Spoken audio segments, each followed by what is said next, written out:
Hey, Tom, Hey, man. do you remember this podcast that we do? No. No, I don't either. It has been 5 weeks, and I'm sure the listeners have been eagerly awaiting a follow-up. Oh, is this the intro? Yeah. Do you like it? Oh, it's really good. I thought it was It's really quirky. natural. Yeah, Yeah. yeah. So we're back. Episode 2 of Diving Into Why. I'm Joe, as you probably know, and this is my good friend Tom. As usual, I say. That's me, the other one. Hopefully, you are the usual co-host. Yeah, might get a permanent gig out of this. Depends how well you behave today. Uh, So we got some things to talk about. We're going to talk about Doctor Who. We're going to talk about Star Wars. We're going to talk about other things. So I'd like to talk about Doctor Who first, and I'd like to dive into why. Do you like that? you forgot about it last time, so it's good that you got it in there early. Oh, this is good. A really seamless Really thing to on say. the ball. Yeah. I will tell you, like most times that I am writing a script, I really have to swerve the whole intro for that Yeah. sentence to make sense. Yeah. Because it's not an easy thing to just say naturally. Not really. You have to create the whole narrative around that. Yeah, I basically plan my videos on what would it make sense to say I'd like to dive into Wi-Fi, which is why I've had to really slow down my upload schedule. It's a good ethic, really. Doctor Who Flux. Yes. We are 3 episodes in. We've just watched the third. Yes, we have Just watched the 3rd episode, fresh in our minds. I've already forgotten half the episode. I was forgetting it as I was watching it and being reminded of things. But let's first go back to the beginning. How did you feel about the first episode with the Halloween apocalypse? Oh, yeah, that was really fun. I quite like that one. I agree. I think Good. there was a lot going on because it was the setup to a 6-part story. Yeah, there's a lot to introduce because they introduced the Weeping Angels like halfway into that episode with some random character who already knew the other characters. They're doing a lot. They've got the guy in Liverpool doing the tunnels, and who we've now seen in every episode so far, and we still know nothing. But I guess just overall, it was fun. I think there was a lot going on, and the quality of it, I guess, over time will depend on how good the payoffs are to all that setup. Definitely. But I think as it was being set up, I was having fun. And one of the things I wanted to mention was the Doctor herself, who in that episode I think was almost at her best because she just seemed to really be comfortable in the role. Jodie Whittaker, that is. She seemed to really, have a good understanding of what she was doing on screen, which I don't think is always the case with her. Yeah. And I think what helped that was that for a lot of it, it was just her and Yaz. I definitely think so, yeah. Because before you sort of get lost in... There's so many characters on screen all the time because it's the main crew of you've got a guy from The Chase and his grandson and everyone else, and everyone has their bit in each scene, so they have to automatically give everyone less to do and less to say because there's just so many of them. But because it was just Yaz and her for most of it, it worked out pretty good. And we were, introduced to all of them at the same time. So the dynamic was not clear of okay, this is the Doctor. She's been doing this for a while. These are the companions. They're new. It was almost like, they're just 4 of them equally as used to it as each other. Pretty much, yeah. But this one, it was like, there are 2 of them. There is the Doctor. There is the companion. They are that traditional dynamic. I mean, Yaz, she seems more on it now since... definitely. Since Ryan and Graham left, she's flying the TARDIS. Yeah. She knows how things work, and I think that's fun. And what we were worried about in the last episode, that was the addition of John Bishop would kind of ruin that, and it would just go back to the fam. But I haven't felt that so far. I haven't felt that he is like another Graham or another Ryan. Yeah, it works out really well because when you were saying just before about how it's everyone at the same point and everyone has the same character development in the TARDIS, when we're now at a position where the Doctor has been doing it for ages, Yaz has got a grip, she knows what she's doing and she's with it, and now John Bishop has no idea what's going on. So it creates a new dynamic. I think he's really... well, this is interesting. I don't think he's great. I think he's a bit crap at acting, but I also really like John him. Bishop. Yeah, he's incredibly likable. He's charming. He's written quite well to just be this kind of lovable goofball kind of guy. I feel like Chibnall was like, okay, I need to write a role for John Bishop, so I'm going to write it as I would picture John Bishop being, just with these characters. Yeah, and I think it does work for the most part. Mm. And yeah, and I guess that first episode, he wasn't really a companion. He wasn't really part of the team. No, well, And he's just sat in a box for most of it. yeah, and almost the same goes for the second episode. He's kind of doing his own thing in that one. He doesn't quite Mm. feel like he's tagging along just yet. Yeah, they keep putting him separated from the main crew. I think the serialized structure of the whole thing is really playing to Chibnall's strengths as far as Mm. like I think it gives it each character always has enough to do in each moment, I think, Yeah. because there's so much going on that they kind of, Mm. they're not all forced to be in a room giving exposition to each other because there's Yeah. no time. They've got to keep things moving. And I think that was especially true in episode 2, War of the Sontarans. I Yeah. think that's my favorite episode of the 3 so far. It's just I think everything is working as it should. And Yeah, definitely. yeah, what do you think of the Sontarans? I really like them. I love how crap they look. They look really vintage, I think. No, they look brilliant. Yeah. They do. And they look like I sent you a picture of it. I don't know if anyone else has seen the music video for Starlight by the Superman lovers, but there are humans in that look disgusting and awful, and they look like the Sontarans now. And I'm very happy about that. I was really worried, and I think a lot of people were, that Chibnall was going to play them completely straight, and they were going to go, after Strax, after Moffat's silly Oh, Sontaran, they were going to be like, okay, well, the Sontarans are back, and they're not funny anymore, they're serious. And it's yeah. like, these are completely, like, inherently ridiculous characters, and Yeah. to not acknowledge that would be stupid. And Yeah. that first scene with the Sontarans in the Halloween Apocalypse where they're talking and he's like, you look disgusting. And, Oh, yeah. the Dan Starkey one's like, well, yes, let's not dwell on it. Just I keep was just drilling like, into oh, them. great. They are as silly as they need to be. And Yeah. I don't think that takes away from them as villains. I think if you want to play it straight with perfect soldier characters, do it with Daleks, do it with Cybermen. Yeah, But absolutely. if you do want Sontarans, then they should be as they were. And the They guy should that's be the like, wild card, kind of out of the three. he wants to ride a horse. Exactly. That's the best part of the episode, honestly. I love that. And we have other elements going on that it's quite hard to kind of stay on top of all of them. How do you feel about Carvanista, the big dog? He's great.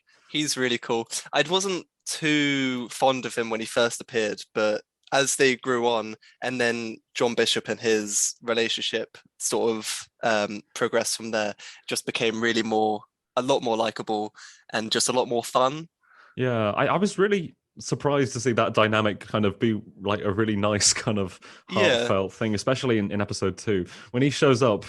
I was genuinely like, I rarely kind of feel things at Doctor Who, and I wasn't crying, but I was like, oh yeah, Carvanista's here to save Dan. That's lovely. Yeah, that was really exciting and hype. I compared it to Han Solo showing up to save Luke. Oh yeah, exactly. But Chibnall, much like Chewbacca, who Carvanista looks like, Chibnall, they were like, "Oh, what inspired you to do Carvanista?" He's like, "Oh yeah, I have a dog, and I like the idea of a big dog alien." The same reason why Chewbacca exists is because of George Lucas's dog.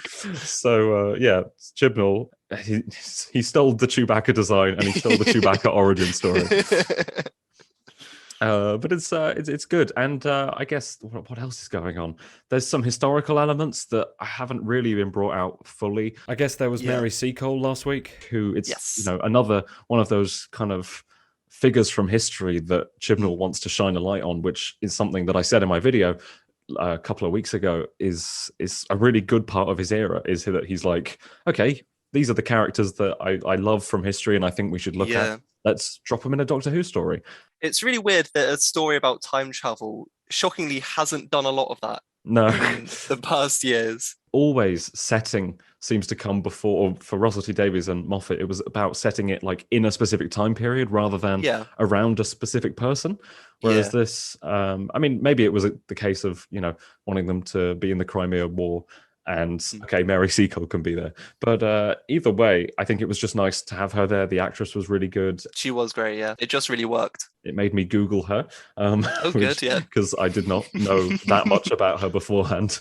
What else is going on? Weeping Angels so far, I think, have been really naff. I mean, yeah, they've just been there for everyone to go on Twitter. Look, it's the Weeping Angels, and then get tweets, and then just end. And that's episode 4 is going to be the Weeping Angel episode, I think. So it seems like it's going that way. Yeah, I don't see how they could leave off how they did, and they'd be like, okay, no, so now we're going to go over to the Cybermen and see what they're doing a little bit.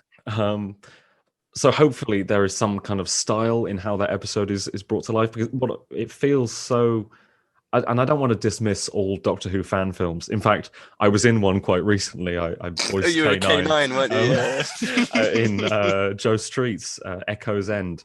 But I don't want to diss fan films. But at the same time, the kind of presentation of the Weeping Angels in episode 1, and I don't know if they were in episode 2, but in this week's as well.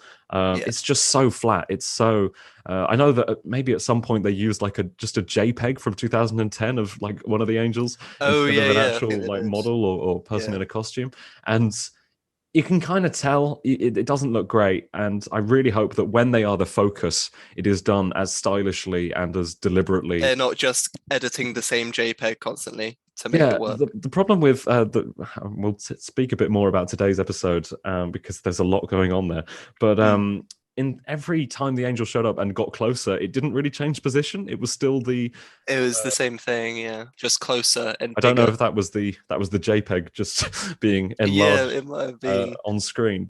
So I guess like the first week was a lot of setup, quite fun setup. I liked the vibes. I liked Jodie. I liked Yaz. Dan was fun. Second episode, I just think a really great all-round Doctor Who episode about Sontarans and about the Flux. I think Swarm was really good. Do you know Swarm and his sister Azure? Yeah, they're quite fun. I think he is really good. He's the actor that's doing him, he is fantastic. Doing a really good job. It's a part that could so easily be just like melodramatic Doctor Who villain, like pantomime. I mean, it could so just easily be the Master. Yeah, it could be that. So just play it as the Master, but he's doing something that makes it feel not very mastery. It's like simultaneously really intense, but also really understated in a way that it's not like what Roger Delgado did when he was the Master, but it's kind of a similar kind of calculated performance. I think it could very easily just fall into like being kind of the Joker, kind of really over the top. And unfortunately, I think his sister, who has not done a huge amount yet, in the small amount she has done, does feel like that. It feels like all the kind of intensity of Swarm, but with none of the nuance. It's just like, I'm a crazy lady. I'm Bellatrix Lestrange. I'm literally that's what I was about to say. Yeah, it's but I think Swarm is definitely Chibnall's most memorable villain so far. I definitely think so. More than Tim Shaw. I think there are two actors playing him because he kind of regenerates at the start. He does, yeah. Because there's two parts in the most recent episode in the past and in the present where he looks very different as well. I think when it's the previous design, it is a different actor as well. And they're both very good. I think he was credited as Old Swarm. Oh, despite being younger. Yeah. Well, not in the first episode when he was an old version of young Swarm, and then he became old. You're right, he is younger. Or maybe I'm wrong. No, I think. All right, the young Swarm is credited as Old Swarm. You are right. Okay. I'm glad we got to the bottom of that. Okay, so episode 3, Once, Upon Time, the first Doctor Who story to feature a comma in the title. Is it? Yes, it is. Oh. Wait, is it? Surely not. Does the Doctor, the Widow, and the Wardrobe not have commas? It has to have a comma, right? It has to have 2. So something with the on the planet Time, you've got what are they called? They're like the people in the circle. Oh yeah, the people, the Morai, the Mori, the Morai. Yeah, so I thought they were gonna be like origin story for the Weeping Angels at the start when they first appeared. Because and I was like, they don't move or something, and they're all looking at each other and they don't blink, and it really reminded me of how they stopped the Angels in their first appearance. In Blink, yeah. Also, she says, or someone says they're quantum locked. Maybe it's Vinda, and that is exactly what the Weeping Angels are. Like they can't. Yeah. Move well, but I thought that's what they were going for. But like in the way that they were used in today's episode, I Yeah, would be it really goes in your surprised now. exact opposite direction. I don't know. Maybe he will pull that out in the final episode and just be like, also, do you remember those characters from the third episode? They are Weeping Angels. Like, elaborate on that. No. What do you mean by that? Yeah. So today's episode, there's so much going on. It was, they split up immediately to 4 different time stream things. And they're all jumping back and forth between constant different times. And there's also Vinda's wife, lover. Got an emoji bot. I think I was most invested in that. Whenever that was on screen, I kind of sat down. I was like, "Oh, great! This is the bit that I care about." Because it was weird with the opening because they specifically opened it. They had a title card for it and everything. Yeah, and then you go right into the action with that, and then it cuts to what the Doctor's doing and everything else. What the Doctor doing? So you had to put that in there. But so she, as it started, I was like, so we're doing another storyline here now that's going to have to converge at some point. But as soon as it went away, I was like, well, I just want to go back there now. I think with more episodes, they could have done a whole episode on her. But definitely. I wouldn't have minded a whole episode on her, to be honest. Just completely separate it from the Doctor and everyone else. Just have a mission to the unknown kind of episode. That's a classic Who episode where the Doctor's not even in it. It's just setting up for a story that he will later be on. Yeah. I think that would have been really cool. But, there was other stuff going on. So the Doctor, this was a bit of a double-edged sword for me because I love Jo Martin. Your favourite Doctor, yeah. To then be shown a lovely Jo Martin Doctor adventure from the past. However, Jodie Whittaker is playing her. And they've got Jo Martin on a green screen, occasionally phasing in and out. That looks awful. It never looks like she is there. And she never does much. She always has like 2 words. Yeah, it is. Like every other word they phase between. And it's nothing. It's a real waste of her, I think. It is. Also, I feel like, and it maybe she's not as great an actor as I hoped her up to be, but it felt like she was given these lines without any context. So it was just kind of her saying the words, and then Jodie is actually monologuing, and she's in the flow of it. And for the first time ever, Jodie seems better than Jo Martin in the story. But I was happy to see her. I was excited. To be fair, actually, when Jodie was acting as Jo Martin, I thought that was some of the best Jodie has been in the show, which is really weird. When she's playing a different Doctor, she's good. She's better than she normally is. I was thinking the whole time when she wasn't doing the Jo Martin impression, when she was kind of popping through like, "Hey, I'm here. I'm trying to find you." I thought that was so crap. It was a bit. I think it's like that's the 13th Doctor at her worst. Because she was also just giving really nonsensical like monologues to Dan and whatever. Yeah. And it just didn't help them. It didn't push them in any direction. It was just there, and then it wasn't. And then they just continued as if nothing had happened anyway. There was another bit of funny Jodie facing the wrong way ADR, where she goes from being in the time storm to being back on time. Yeah. Clearly they weren't as confident in the transition as they originally were, because it cuts to her back and she's like, "Oh, I'm being pulled back. I'm going back to the temple now." It's like, all right, you weren't just going to let us fill in the blanks. Well, yeah, they had to narrate it almost every time it was happening. So we get what's going on. I did like that bit from her at the start when she was kind of figuring out in that split second how to get out of the thing. I thought that was strong. I was kind of a bit down on Jodie's performance, and then at the end when she was getting really desperate to go back and find out more about her past, I was like, this is good. This is good stuff. And it's because of this good stuff that I do not care about this whole timeless child nonsense. I actually, 100%. If it helps Jodie be a good Doctor, which it actually currently is, then fine. It's not going to have any lasting consequences. Russell T Davies is not going to continue off where Chibnall left it with the timeless child. Definitely not. Really, just Chibnall can knock himself out with it, for all I care. Yeah. Like, he can tell these stories he wants to tell. I love the fact that she's got this little crew of division agents that she worked with in the past, and one of them is Carvanista. Yeah. I know that's why she was chasing Carvanista, but it's just quite hard to wrap my head around that, Joe Martin's Doctor was hanging out with Carvanista the dog. That's a big Finish box set I'm waiting to see. I know. I wanted them to just at least be on screen together at any one time, but they just weren't. I wonder who the other two are and if we know them. Yeah, I was wondering to begin with, who are these people? But then I thought, because Dan was Carvanista, but then I thought, well, does it even matter who the other two are? No. Because the whole point is making them Mandip and I can't even remember their actual characters' names. Yaz and Dan. No, Yaz and Dan. Yaz and Vinder. So Yaz and Vinder as the other two characters, because we wouldn't get anything out of them being different actors in those roles. I was wondering if Yaz was maybe going to be, what was her name? Do you remember from Fugitive of the Jadoon? There was that woman chasing Joe Martin's Doctor. Oh yeah, Gat. I think her wasn't name she was. a Time Lord or something? Yeah. She worked with the division, and I think she worked with the Doctor until she kind of ran off. I was wondering if Yaz would become Gat, because they kind of looked similar, just in with the hair. Yeah, that didn't happen. Maybe it will. I don't know if anyone in the audience will go, "Oh, she's Gat." Oh yeah. I don't know who is excited for the return of Gat, but.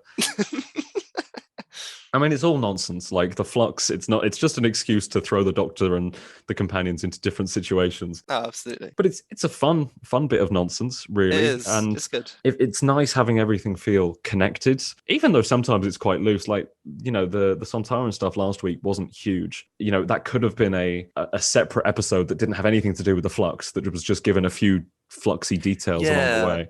Yeah, I'm really interested still to see how it unfolds. I think maybe episode 3 today was the weakest. I didn't love the kind of jumping around with Dan's past and Yaz's past, and then the Doctor kind of popping in on a green screen to be like, "Hey, let's keep going, let's keep doing this." I will say something is going on with Yaz, because her time stream is broken and she was playing video games in someone else's house. I'm interested to see where that goes. I wonder if she'll be sent back in time by a weeping angel or... Yeah, baby. That would be fun. Oh, there was also that woman that when the Doctor was... Maybe she went into some kind of in-between place when she was trying to go back in time, and there was an old woman who was like, don't be doing time travel, Doctor Who. There is a lot going on, and I feel like before every next new episode, I will have to rewatch the previous 3. Yeah, just because of how much is happening. I'm just immediately forgetting every detail. But it was no, I think I still enjoyable. I still had fun with it. Yeah, and that's one of the things I was just mainly hoping for, was just to enjoy what we got, regardless of the nonsense, regardless of the overall quality. And I'm not sure I will be rewatching Flux over and over as much as I like to revisit Moffat episodes or even Russell T Davies episodes. But for now, while it's on, I am enjoying it. And if it continues along this kind of overall positive path, and if Jodie Whittaker keeps showing these great moments, then she might go out with a bang. She might actually finish on a high note, which would be really nice for her. Yeah. And same with Mandip Gill, who is surprisingly one of the longest running companions in the show's history now. Really? Yes. Well, this is her 3rd series, and only Clara in New Who has survived that long. Am I wrong? I mean, Amy and Rory were in 7 Part 1. As their 3rd series. Yeah, they had 2.5 series. So and also as far as years since being because they've just not been doing it every year, so it's been... But she's been the resident companion since 2018 and will be until 2022, so that's good for her. Well, yeah, but it would be nice for people to actually like Yaz by the end of it, because she's a bit of a fandom punching bag. Is she? Yeah, no, people. I mean, I think in series 11 she was the weak link. Jodie was the Doctor as kind of meh as a lot of people found her. She was the Doctor. Ryan and Graham had their kind of grandfather grandson dynamic of, you know, learning to accept and love one another with the grief of losing Grace, and Yaz was there, and so the three companions, there was very little to distinguish all of them, but the only thing you could point to was the relationship between Ryan and Graham. And Yaz wasn't part of that at all. And so I think she became the kind of, Yaz has nothing to do, Yaz has nothing to do.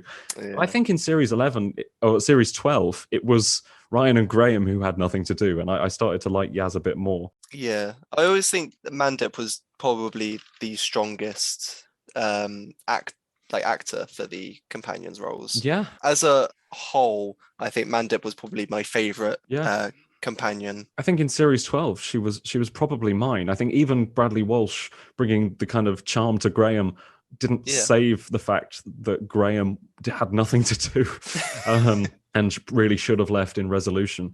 So I'm glad now that Mandip is, you know, Yaz has the attention that she probably should have had since series 12. Yeah, I definitely think so. It would be nice to have people stop being so mean. Not that, you know, it's not in a kind of toxic positivity way, because if you don't like Yaz, you don't like Yaz. But at the same time, you know, I do think sometimes it's unfairly, overly hateful towards them.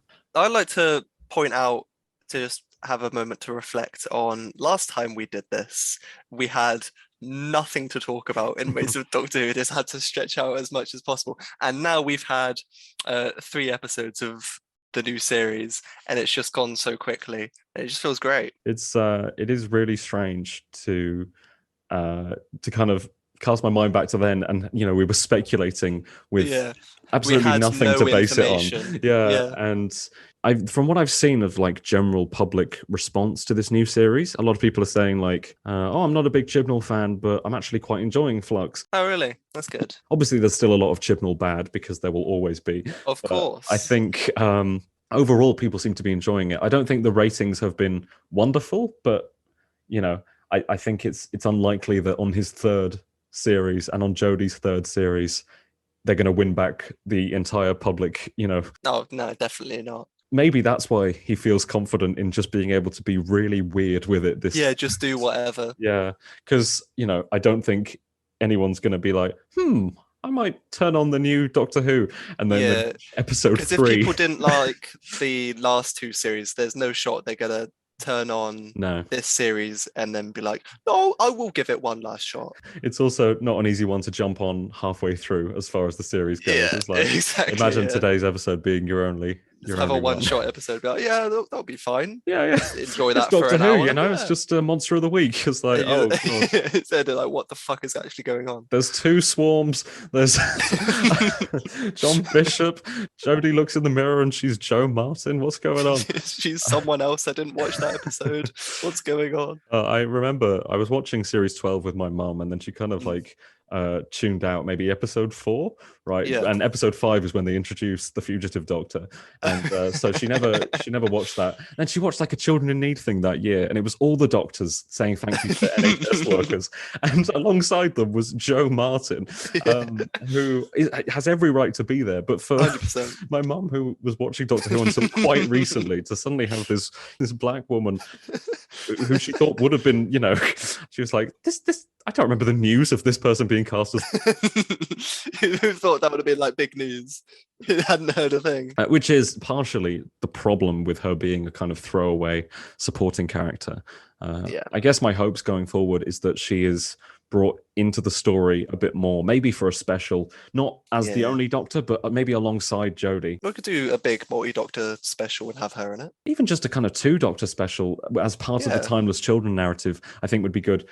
I would hate for like her only appearances to be the reveal episode, a vision in the Timeless Child episode, and a kind of green screen insert into another story here. I think that would be that would be a shame. Because before this episode, was it confirmed that Jo Martin was a previous Doctor? No, it wasn't. We still not know? We still actually didn't know. She, I think the Doctor kind of asks her when she's the Vision in the Matrix. She's like, kind of, oh, were you a previous version of me? Did they wipe your memory? You know? And she's like, I can't give you those answers. And yeah, so I guess it was an assumption that she was a pre-Hartnell Doctor, but now this is pretty much confirmation. Confirmed that it is. I know there were I was thinking of workarounds at like, well, she never actually says it.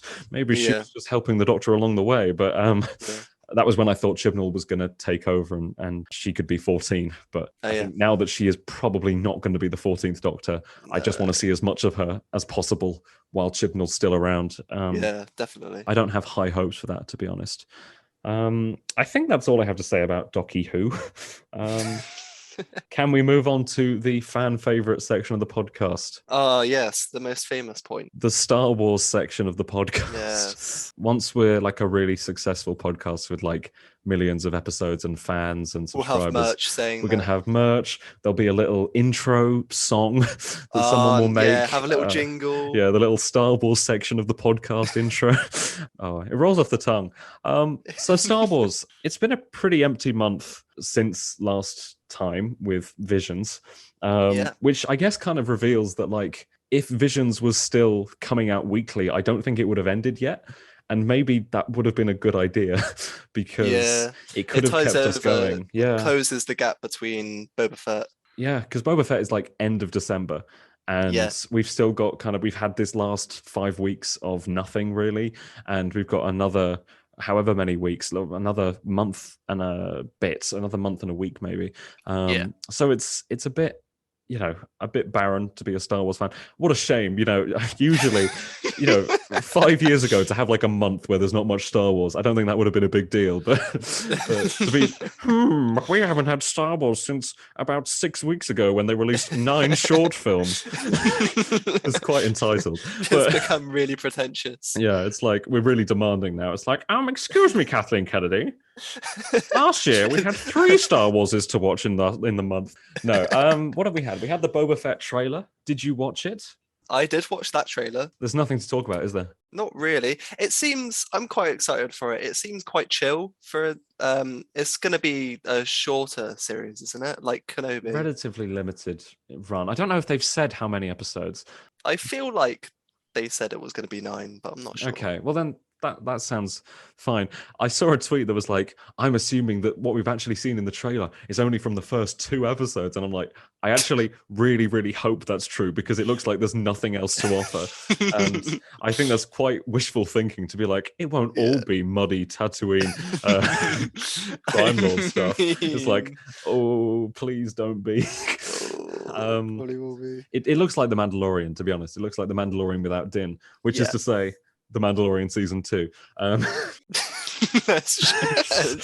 That is really accurate, actually. But I think it will be fun. I think it doesn't seem to be offering a huge amount new, and but it is kind of saved by the fact that Tamara Morrison is fantastic and he's effortlessly cool in this role. I'm glad that it really looks like old Boba is getting a character. Yes, that's nice, isn't it? Which is really cool. He has a personality and things to do. Yeah. I imagine there will be flashbacks. I know there was speculation that the reason he had that paint job on his armor was to differentiate for the audience between kind of flashbacks to Boba and modern day Boba. Okay, yeah. Which I think would be pretty cool, and maybe seeing him make friendships or connections. I don't know how many friends Boba Fett has, but Ming-Na Wen is back. Fennec, I think that's a really great call. Is to pair those two together. 100%. She's fantastic. She was one of the highlights of Boba Fett for me, and also Bad Batch. She was really good in Bad Batch. Yeah. Maybe they're kicking themselves over at the Mandalorian studios. Yeah. Obviously, it's the same creative team, but I reckon they're like, why did we send Fennec over to Boba's show when we've also just fired our girl? Yeah. I think Fennec really could have been like the Cara Dune of Mando going forward. Obviously, she's different, but like, it would have been nice to have that and fill that role a little bit. And I was going to say like put someone like Aura Singh with Boba, but did Beckett kill Aura Singh? That's true. Oh yeah, that is true. We just haven't seen it yet. I was thinking when Solo came out, maybe we would get a comic or something shortly after or Yeah. within like 6 months or something, to be like, oh, this is the story you've wanted to be reading because you saw Solo, so this sort of leads on from there.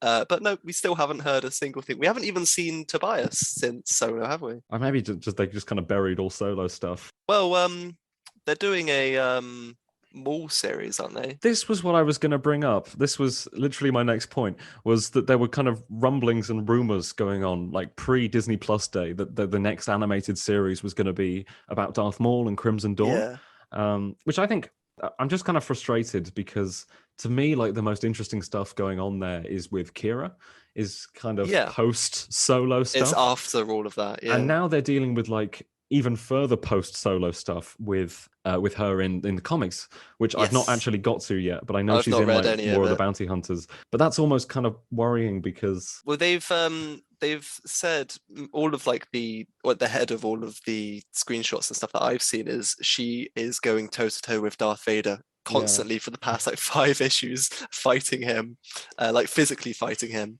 and she's got like a new outfit in every single one. She's the new Padme. She is classic Padme style. When they use characters like this in publishing, and this is something that Star Wars Explains talked about, it's like it tends to mean that they're not going to do anything with them on screen, or at least there are no plans. Because this was like something they did with Aura Singh in between Phantom Menace and Attack of the Clones. They were like, okay, here's a character that people have responded to, that we will not actually do anything with in films. Go off and make your comics, make your books, do all that. Yeah. And I think the same was with Phasma in between 7 and 8. Yeah. You could flesh out that character and do all kinds of backstory with her because it wasn't going to contradict anything that was that Ryan was going to do.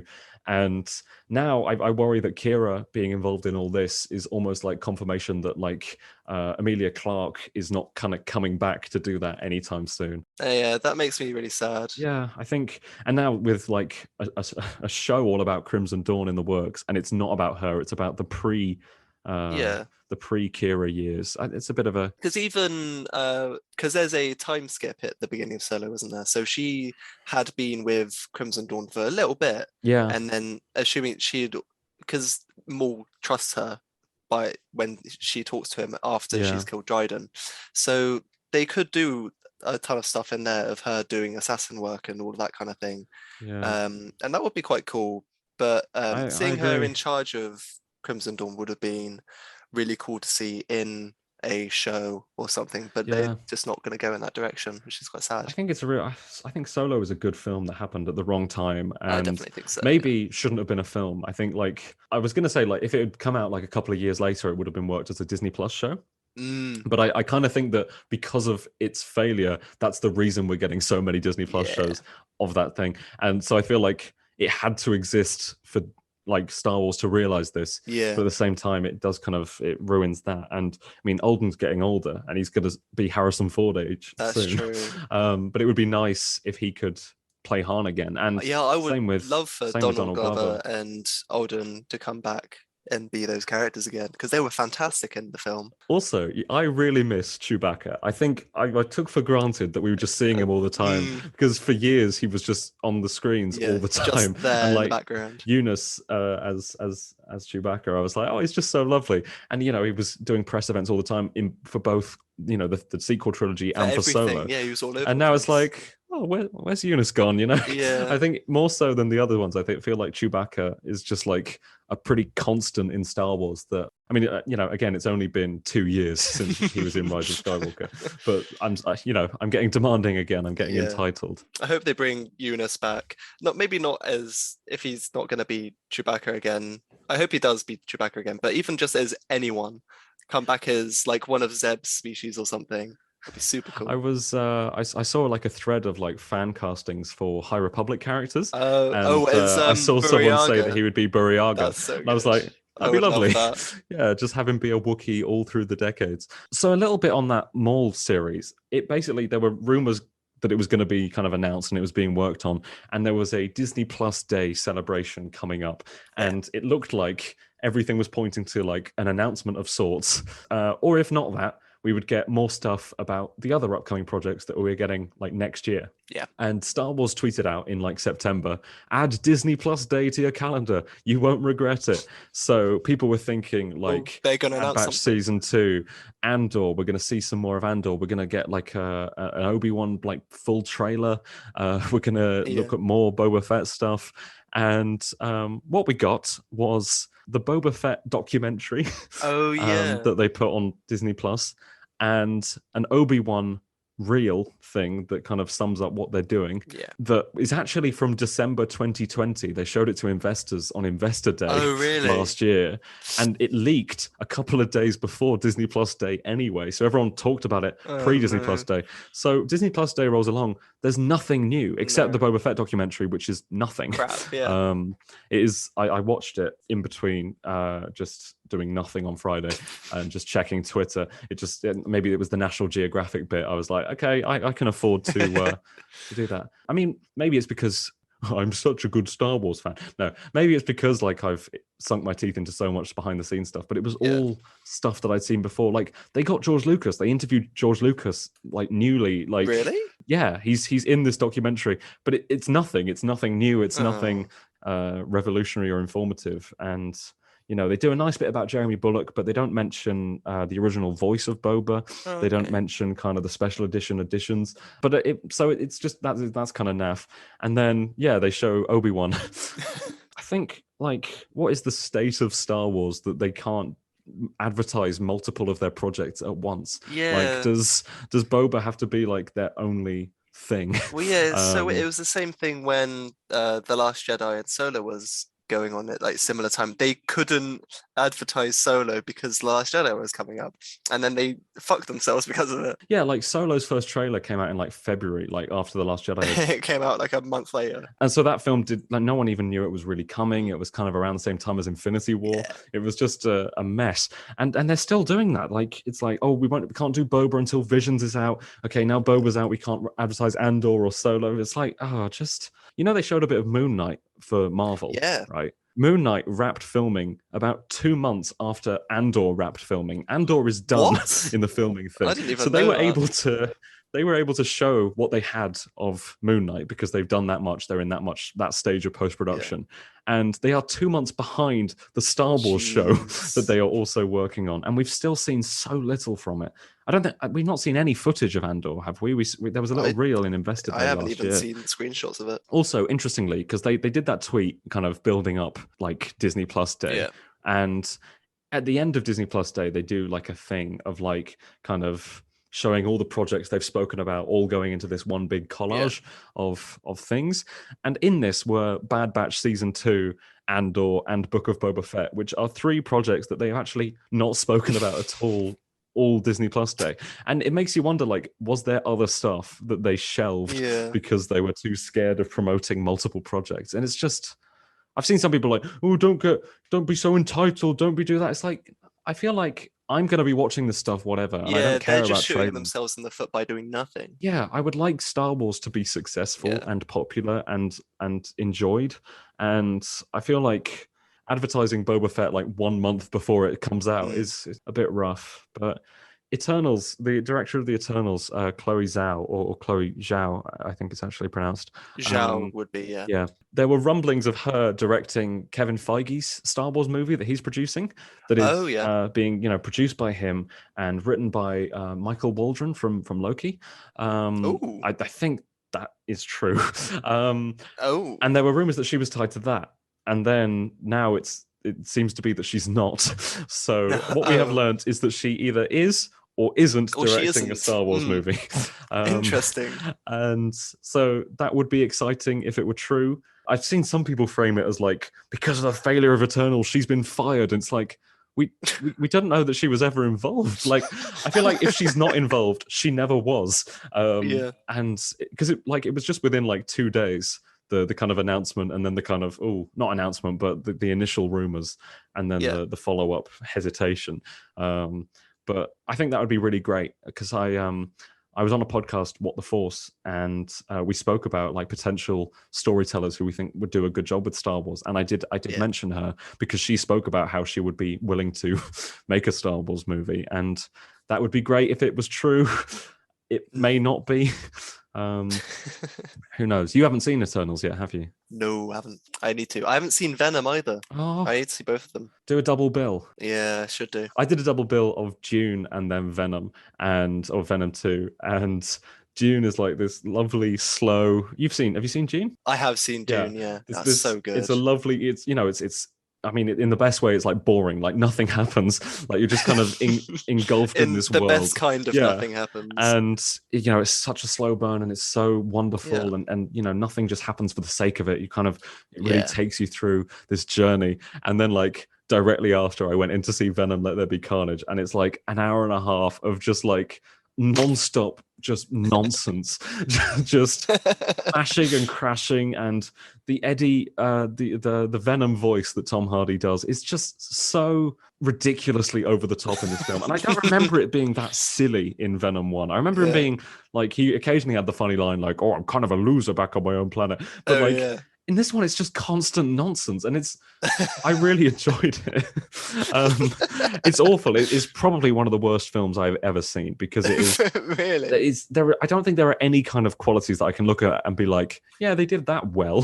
But at the same time, I saw it with a couple of friends, and we were just laughing the whole way through. And I don't think the rest of the cinema were getting that level of ironic enjoyment. Maybe they were kind of going, oh, actually, yes, Woody Harrelson's quite a talented performer in the role of. Whatever his name is, Red Venom. Cletus Cassidy? Carnage Cassidy.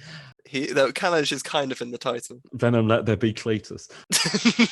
They should have named it that. So that was just that wonderful double bill of one of the best films I've seen in a very long time. Yeah. And one of the funniest bad films I've seen in a long time. So yeah, I guess moving on from Star Wars, just talk about things we watched recently. I've already mentioned Venom. Dune's good, isn't it? Oh, it's so good. I saw loads of people were talking on Twitter after I saw the film, and they were saying how boring it was, how nothing was happening. But I was never bored. No. During the film, I always felt like there's something going on in every scene. Every scene is important, and there's always something going on. There's no nothing scenes. No. So there's always something to pay attention to, and there's always something going on. And there's just so much world building. It's a massive world. Like there's 8 books, and this is like the first half of the first one. It's built up so much, and it's just so good. It's just so interesting. I just love it. Even though it's so slow and they have the time to spell things out, they don't. They will give you like some crucial information in like a throwaway line. So you really kind of have to always 100%. Be paying attention. And I like that it treats the audience with the kind of respect to be like, they will know, they will be able to follow what's going on. And, they don't spell everything out. They don't kind of reiterate every point on the kind of political dynamic of the kind of different houses and planets. I was really impressed by it. I saw it in IMAX.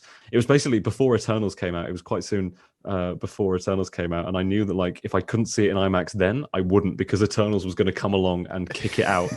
And I was really excited to see it, and I was on the train on my way up, and I was like, oh yeah, no, I'll get there in good time. And a tree blew onto the train track, so we had to reverse back, and I got a very expensive Uber just so I could make it to the cinema in time, because I was like, oh, if I miss June, then if I do a later showing, then I'll miss Venom. But June in IMAX, in Southampton IMAX, it's gorgeous. I imagine it's fantastic. Yummy to look at, and sound. Something I found quite fun about Dune was that there is one joke in the entire film, and it's right at the start, and there's nothing else. What's the which joke? Is amazing. It's the Oscar Isaac tells Josh Brolin to smile, and then Josh Brolin says, "I am smiling," and he's like grimacing. You're forgetting joke number 2 from the raddest dude on the planet, Duncan Idaho, when he's like, oh, have you put on some muscle? He's like, oh, what have I? He's like, my bad. No. Of course not. He's so cool. He I is loved cool. Jason Momoa. I I love can't that guy. believe. I think I used to be a bit grumpy about him because I was kind of on a very kind of anti DC, Yeah, cringe, just kind of like, oh, the Snyder's boring, yeah. but now I'm just like, what a cool guy, you He know. is a cool guy. But I quite like that because like you see like the Marvel films all the time and every other line's a joke and stuff. Yeah. And it wears a bit thin quite quickly. And it was just really nice to have a film that takes itself seriously the whole way through. But it wasn't dry. It wasn't, there was not. Sometimes when characters, Try. it actually was quite dry. No, sometimes when characters are humorless, they are also lifeless, and Yeah. I think maybe not the easiest way, but quite a common way of making us engage with characters is to make them like likable and funny. And Yeah. I think they did a really clever job of making us not necessarily root for these characters, but care about them At and least be care about engaged with them. them, Yeah. despite the fact they weren't making us laugh every 5 minutes. Yeah. And I think that's pretty good. It's probably, like that meme that's like, I'm getting real Boss Baby vibes from this guy that's seen one movie. He's only seen Boss one Boss Baby. Baby. He's like, Yeah. I was thinking a lot about Dune when I saw Eternals because they are similarly long. I think they're about the same length. Okay. Similarly, like loads of characters. Yes. And I think that a lot of the things Dune does right, Eternals doesn't do as right. I Okay. think I care less about most of the characters, although they are memorable. There is a lot going on, but it's, I think, a little bit harder to care about. I don't know. I'll be interested to see what you think of it when you see it, but it's Yeah. I'll have to let you know. it's a lot, and I think maybe a bit like today's episode of Doctor Who. It's like some bits are like good enough that you don't really care about the bits you don't because you forget them immediately. Because I like the main characters in Eternals, and I like some of the supporting characters. Druig, I don't know if you've seen those posters where they've just got the characters and their names and they all look like shit posts. I've seen a But couple. Druig is really cool, and so is Makari, who has super speed, and She's the red one, right? the red one. The red Power Ranger. I didn't know we were going to get a super speed character in Eternals, Ah, and as soon as she was going really fast, I was like, "Oh, great! I love interesting. super speed." And people have spoken about. I don't know. Someone made a really good video essay about like the way that people show speed in films now is to slow everything down. That like Yeah. since Days of Future Past, like to show that someone is fast, they run in Oh slow yeah. motion. Because everyone just loves the scene with Time in a Bottle's playing in the background. Exactly. He's just having fun. But now, in order to show that someone is fast, they run really, really slowly, but everyone else is even slower. But this film does super speed just by making them really fast, which is good. nice. It's a really refreshing change. So I So think you that's really cool. experience it from everyone else's perspective and not the speedster's perspective. Maybe. Kind of thing. I think it may be a bit of a mixture, but when it is their perspective, I think you just see the background behind her going like really quickly, and it's a bit like maybe some of those Quicksilver scenes. Eternals, it's a mixed bag because there is so much in the bag.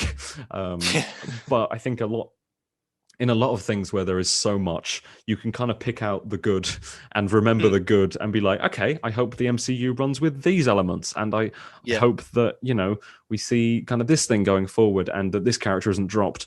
And, you don't have to really be fully on board with everything because, there's enough there that you can be on board with. But I'll be interested to see how you feel about it. I think a bit like Dune, there is a risk of being bored because there are some kind of slower scenes.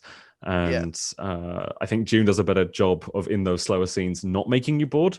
But, there's enough going on. I mean, the idea that it's the worst MCU film is absurd. Like, it is, at worst, it is like positive, like, pretty good. Like, 6 out of 10 is where I would give it if I was being really mean.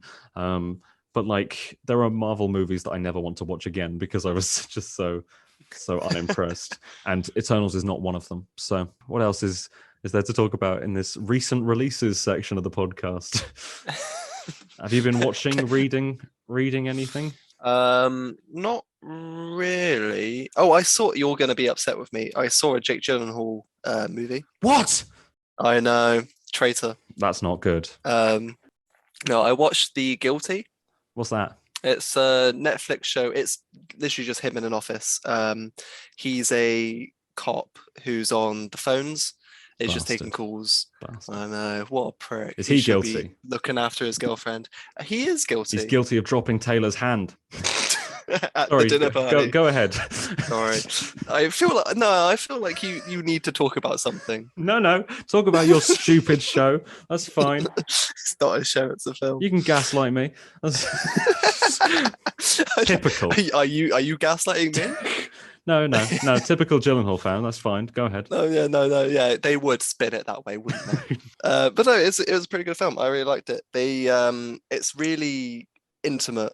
So there's only like 5 characters. That must be rare for him. Sorry, no, go ahead. That was really good. Thanks. I like that a lot. No, I've been preparing that one for ages. I was just waiting for you to say intimate. Anyway, yeah, it's a great film. Little indie Netflix film. It's not. It's a good film though. I enjoyed it quite a bit. I'll be sure to not check it out, but thanks for the recommendation. Fine. When you were speaking earlier about never watching a MCU film again, was Spider-Man Far From Home one of those? Because Jake Gyllenhaal was in it. I love Spider-Man Far From Home because he dies at the end. I'm happy to watch things where Jake Gyllenhaal is kind of manipulative to a young character like Tom Holland. Because it's realistic to who he is in real life. Sadie Sink playing Taylor Swift. Can we talk about the All Too Well short film? Yes, we can talk about the All Too Well short film. What is there to talk about? It's a music video / short film because, it's basically like just music video to the Taylor Swift song, one scene in the middle, of actual dialogue, and then back to the song. But I think it's really good. I think it is really good too. She directed it. She did. She wrote it. It's she wrote the song. I heard someone say that the argument in the middle was improvised, but I see people say that about everything. Like whenever 2 characters are believable, everyone's like, no, they just made that up. No, they just did that off the top of their head. So it might be true, it might not be. You can't write that. There are comparisons to Marriage Story, and it's funny. I've seen people be grumpy both sides. It's like I've seen Taylor Swift fans be like, Marriage Story wishes it was this good, and then oh, stupid Swifties with your ego. And it's not that serious. Let's all have jokes. You may be surprised to find out that I follow some Adam Driver stan accounts who took that kind of claim that Dylan O'Brien was better than Adam Driver. They took that a bit personally. So I am a Swiftie and I don't know what an Adam Driver stan is, but I'm both. So I feel like a traitor if I say that it's good. But no, the short film's really good and the song is really good. The 10-minute version of the song's great. I was really surprised with the song because I had no idea what it was going to be going into it, because I thought, is it just going to be original All Too Well twice kind of thing? But no, it's really great because you think of average pop songs, you think verse 1, verse 2, you've got the chorus, and then you've got verse 3, and verse 3 is where they take it down a bit and then they go back to the chorus and it's all upbeat again. But with All Too Well, it's the chorus changes as well, even throughout the song. Absolutely. Everything constantly changes and it's always new. There isn't a repeated line except All Too Well, surprisingly, in the song. And it's fantastic. It's really good. I was really, pleasantly surprised because, she's spoken about this 10-minute version of All Too Well since the release of Red, the original Red. Ages ago, yeah. There were kind of discussions about whether she had it all written then or if she's maybe added a few bits to actually make it 10 minutes. But either way, she, it's not just kind of the same verse, even the tune, it's not even the same kind of structure over and over again. I thought when she mentioned it, I was just like, oh, is that just going to be a bit repetitive of that verse kind of drumming into your head, the verse 1, but just rewritten over and over again? Exactly. Kind of as soon as it starts deviating from what we know, it's like a completely different tune, it's a completely different part, and then she weaves in, it's not kind of like what we know as a song and then an extra bit. It breaks up all the stuff we know with new bits. And I saw a video of her performing it at the launch event, and the audience are singing along, and then they go on to what would be the next line in the normal version, and Taylor's doing the actual new lyrics. And no, it was just I've been really impressed by the whole album, to be honest. This is Red, Taylor's version, for all those who aren't aren't aware. Yeah. It's like got 30 songs. It's like 2 hours and 10 minutes. Like that's so many songs for an album. And I listened to it all when it came out. And I think that's all I did on Friday was work my way through that and look at Disney Plus Day News. That was a worthy use of my time. And but no, there's so much that's really good. Like there are, I don't know how many new songs. I should have checked this, but I like them all for varying levels. Or from the vault. Yeah, ones that she wrote at the time and recorded now. There's 9 from the vault, and then 9 from the vault. Is that including 10 minutes of? It's including 10 minutes. Yeah, right. There's the one she did with Phoebe Bridgers, which is fantastic, and their voices are so nice together, and it's so good. There's another one she did with Ed Sheeran, which is fun. Run. And there is. What's the one that sounds like Billy Joel? Oh, which one is that? It's the one that's really country. Is it I Bet You Think of Me? I Bet You Think About Me. Be, yeah. And this was a song that I thought sounded like Piano Man by Billy Joel at the start while she was singing. And then the harmonica comes in and I'm like, oh, well, now it seems like I'm making a very superficial comparison. But it does. But that's getting a music video tomorrow directed by Blake Lively. Is it? That's the one that she's doing? I think so. She did the video kind of announcing it and there was a harmonica playing and I was like I think that's the harmonica from that one. Oh, okay. I only saw like there's a big cake and someone takes a chunk out of it. A chunk. I don't like that they ruined that cake. Someone could have eaten that. That was sad. Well, it was already ruined. It had like claw marks in it. What do you reckon? It was Wolverine. It was Jake Gyllenhaal. Oh, that bastard. He would do that. Yeah. No, you're right. That's really in character. Doesn't show up to her 21st birthday party. Comes along and ruins her next birthday party with his claws on her cake. Destroys the cake. So I think all the Taylor's versions of the original songs are really good. There is one bit I don't like, and it is the "We are never ever getting back together." When she goes crazy. When she goes wee. There is a really high pitched wee in that song that is. It's in the chorus, so it's literally every few seconds. And it's I don't get it, and it's the one thing people are talking about with that song. That it's like, oh, this is going to be jarring because, I mean, the idea now is that, she now has ownership of these songs and that's the ones that people listen to and stream from now on. And I'm happy to do this. I think most of them are improvements. But the one thing 100%. Is like, whenever I listen to We Are Never Ever Getting Back Together, it's going to be a little bit more jarring than it used to be. But I mean, I'm happy because I'm going to be turning 22 relatively soon. That's true. And I get to listen to Taylor's version, whereas, all those idiots that have come before me and celebrated their 22nd birthdays with me, the song, like you. Yeah. You had to listen to the crap versions. So it is sad that. Take that. Well, when it was my 22nd birthday, that was the good version, okay? Well, listen, you're kind of stealing money from her there by streaming the version she didn't own. So I'm personally stealing money from her by streaming the wrong version. Does that not mean if you stream that, do they not send you all the profits? Is that am I getting confused? It's definitely that's how Big Machine Records always does their stuff. Oh, you even know their name. Typical. Sounds like someone on the payroll, if you ask me. Is there anything else we have to talk about? It. Because they really needed this. This podcast is brought to you by Big Machine Records. It wasn't. Yeah. Is there anything else to talk about? I'd like to apologize to all my non-Taylor Swift fans for the Taylor Swift diversion there. However, right? What the fuck are you doing with your life? Yeah, listen to it. Become one. Like, it's not that hard. The only thing you had to do to become a Taylor Swift fan is have a sister that plays folklore all the way through 2020. That's true. And you become one. Like, that's just how it works. Is that what happened with you? No, I just made it up. No, I liked the kind of more popular ones from Red, and we listened to 1989 a lot as well, but I think it was only 2020 that I was like, wow, Taylor Swift is good. And so this, dear listener, this could be you too. You could be getting in on this conversation. You could be here with us. Go away. All right. Listen to all of her albums. Like this video first. Or if it's a podcast, send it to everyone you know.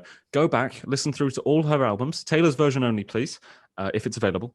and come back, re-listen to this, and you will agree with me on everything. And you'll actually, I think you'll find Tom a little bit more annoying, but that's a trade-off I'm willing to take. Because of the Jake Gyllenhaal stuff. Yeah, I think, I feel like, your ties to Big Machine Records, your Jake Gyllenhaal fandom, it's not appropriate, is it, Tom? It's just an indictment on my awful toxic masculinity. I think, you've got performative feminism going on. You've got really kind of fragile stuff going on with, no, to be honest, get off my podcast right now. Honestly, yeah. You're fired. I'm getting a new one. Yeah, that's good. I might find a Whotuber that can host with me, someone who knows a bit more what they're talking about. Because I made a Mission to the Unknown reference earlier, and I knew you hadn't seen that story. I knew you hadn't. Well, you don't need to call me out in front of everyone else. Listen, have you seen Dalek Master Plan? No, you haven't. I think I have seen that one, actually. What, it's a reconstruction? You've sat through all those? No, I watched the original when it aired, mate. You turned 22 and listened to the original 22, but you were also there in 1965. Of course I was. This doesn't add up. No. This is just getting silly. This is getting silly, Tom. All right, we need to end this podcast. A bit silly. We need to get I'm going to address the audience now. If anyone is still here, okay. If you are still here, please let us know in the comments or tweet me. How do you feel about Doctor Who Flux so far? How do you feel about Eternals, Dune, Venom 2, Red Taylor's version, Disney Plus Day, the Boba Fett trailer, Tom's fragile masculinity? And do you love Jake Gyllenhaal as much as I do? You're off the podcast, mate. Say goodbye, because literally this is the last time you'll. Okay. Goodbye, everyone. It's been a good run. Love you lots. You bastard! That's mine. That's how you sound. That's not how I sound. No, I'm not happy. I'm not happy one bit. No. Check me out on. I mean, if you're listening to this, you follow me on YouTube. So, if you're listening on YouTube to Diving Into Why, like it, subscribe, send it to someone. Again, comment, because it's nice to know that people are listening. Because I've been told by people that they did listen, but I had no indication of that in the comments. Follow me on Twitter. I'm really funny on Twitter, aren't I, Tom? Oh, he's so... you'll only want to block him after the 5th tweet. That's just mean. I work really hard on cultivating a kind of healthy, active Twitter account. Well, just being casually cruel in the name of being honest. Oh, yeah. Oh, it's all coming together now. Hang on a second. And this is like a Scooby-Doo moment where I rip your mask off. Yeah. Jake Gyllenhaal? Jake Gyllenhaal all along. All right. I've got to end this podcast or I will I'll never come back. Just keep going forever and ever. Forever and ever and always. Goodbye, everyone. Goodbye, Tom. God bless. Oh, goodbye. Sleep tight. Love you lots. The bed bugs bike.